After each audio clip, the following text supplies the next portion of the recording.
What's up everybody, welcome back to another video. This is one of my most requested reviews, so today is finally the day and I'm going to give you my thoughts as a professional player on the Nike Kobe 9 PROTRO Elite and the regular Kobe 9 PROTRO. Biggest difference is in the materials, but let's start with the things that are absolutely the same. The traction performance is really good, and believe it or not, I actually never had a pair of the OG Kobe 9s because I started playing basketball very late when I was around 14 or 15. And I never got any of the OG Kobe's back then. I used to hoop in Jordans only at the start, and then I kind of switched to Adidas, and then like when the PROTRO was released, that was the first time I tried Kobe's. So I can't compare them with the OGs, I can just compare them with the 2 pairs, or the 4 pairs actually, I have 4 colorways that I have right now. Unfortunately, I don't have that much on-court footage because I've been playing with them a lot. I actually really like them. And then there's a lot of people that don't like them, so I thought it would be interesting to give you my thoughts and the reason why I like them. Traction performance is definitely one of the reasons why I do like them a lot. I've tried them with mainly solid rubber outsoles, and then I have the Moonwalker colorway that has a translucent outsole. For one, I think they grip all kinds of surfaces very well.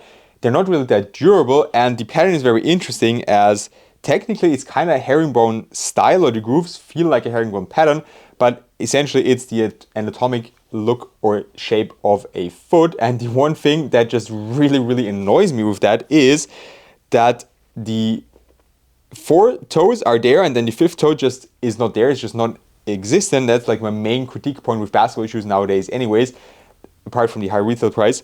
They're just all way too narrow, and this just is a perfect example of that, because they even put the anatomic foot shape on there on the outsole, or the shape of your foot, and they just left out the 5th toe, and the toes are like cramped together like this, and naturally your foot would be like this on the floor. It would look more like kind of like frog feet or something like that, which is the toes spread out really wide. And basketball shoes just cramp up your feet. It's really not good for your feet. It can hurt your feet. It can hurt your feet in the future when you get older. It can really cause a lot of problems.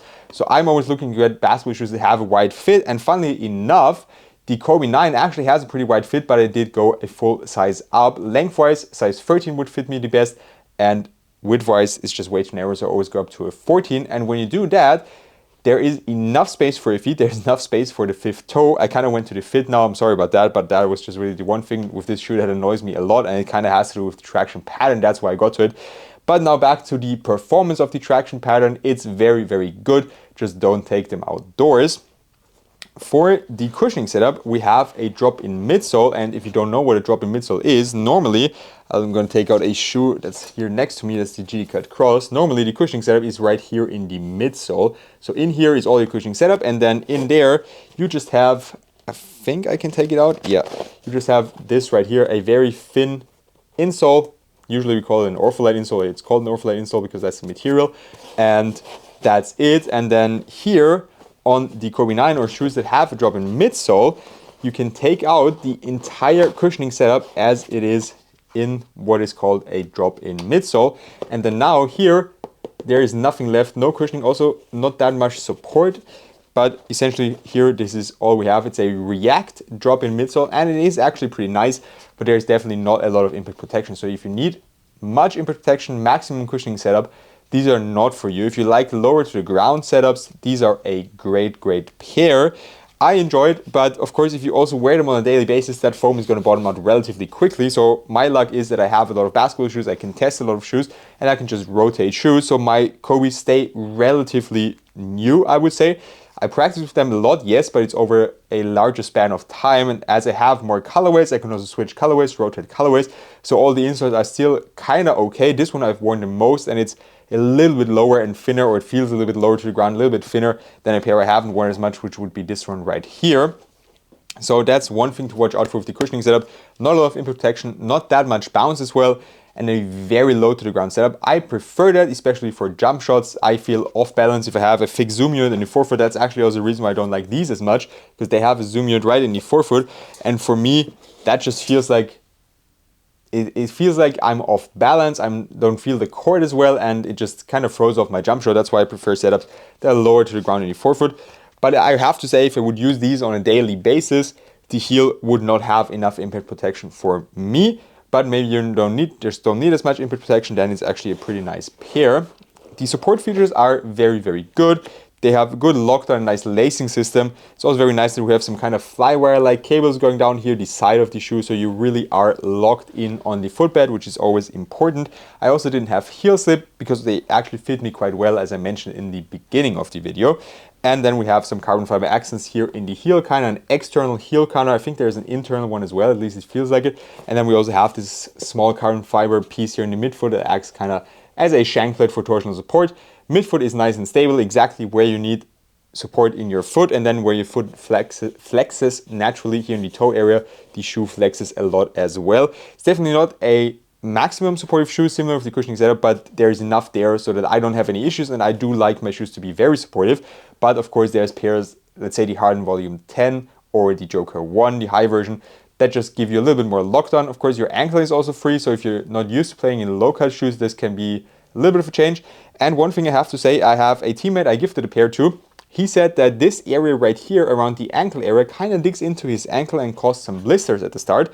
Didn't happen to me, but maybe if that's the case for you, if you have irritation in that area, watch out for that, especially if you tie them very tightly. You kind of tie them together like this, and then this area can press into the side of your ankle a little bit on the lateral side. But I didn't have that issue, as I said, but maybe if your ankles are sensitive, just watch out for that if you can try them on in store. Moving on to the materials, that's the biggest difference between the versions that are available. This is the Flyknit version, and I think that's the engineered mesh version. So I think those are called like the PROTRO EM or something. I'm kind of a little bit confused with the names. I think these retail for $185 if I'm not mistaken, and these retail for $210 or $200. So these are a little bit more expensive. Which material do I prefer? I think the Flyknit, but it's not as durable. So the engineered mesh is a little bit more durable, also a little bit stiffer around your foot. I would say that's also the main difference. They take slightly longer to be broken in. They are slightly more supportive at the start just because there's some thicker material around your foot. And the Flyknit version is just a little bit softer right off the box, but the durability just also isn't good. There's one area inside the shoe that has ripped, but I think it's on the left pair. Oh no, here, yeah, I'm probably not going to get that on camera. It's a very hard angle to get. But inside the sidewall has kind of ripped a little bit, so a connective piece. And that hasn't happened on my engineered mesh colorways. I'm also going to put close-ups on screen so you hopefully can see like the difference just in the material compound and how they feel on foot, because that really is the biggest difference apart from the retail price. Is it worth it to get the Flyknit version? If you want to play outdoors with them, which I said the rubber isn't the most durable, but maybe you just want to wear them once or twice a week, then I would get the engineered mesh just because it holds up way better than the Flyknit material. If you want to play indoors, I do like the Flyknit slightly more, but in my opinion, it's also really not worth to pay 20, 25, 30 euros more. Maybe if you can find a pair on sale, then you can do it. But it's really not that big of a difference because everything else about the shoes is exactly the same. So in my opinion, you don't have to go up, or you don't have to price up for the Flyknit upper. I mentioned the fit already. The weight, they're actually pretty lightweight. That's also the reason why I like them. And now just to summarize the reasons why I like them. Very good and reliable traction performance. The fit is actually nice if you size up. They are supportive enough for me, and they're low to the ground, so I really like to wear them for shooting practices or for lighter practices where I know I don't have to go full speed, or where I don't have to run for an hour straight. I might wear them in the game next year, let's see. The last couple of seasons I wore almost only the Book 1s in games. I'm thinking of switching up a little bit to the Wave 12, Joker 2 GT, maybe a pair of Kobe 9s in there as well, but we'll see. We'll have to wait and see for that for next year or for next season.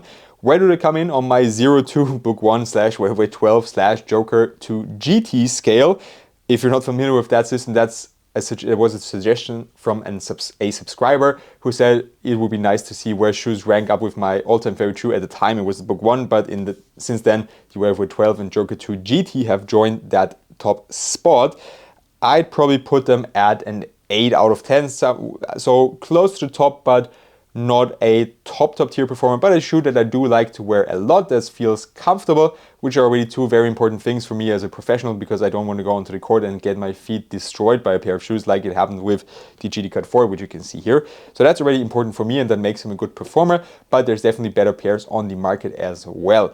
If you have any more questions, just let me know down below. I hope this review helped you out. I know you've been asking for it for a while, and here it finally is. So definitely thanks for watching, and as always, I'd really appreciate if you could leave a like and subscribe to my channel.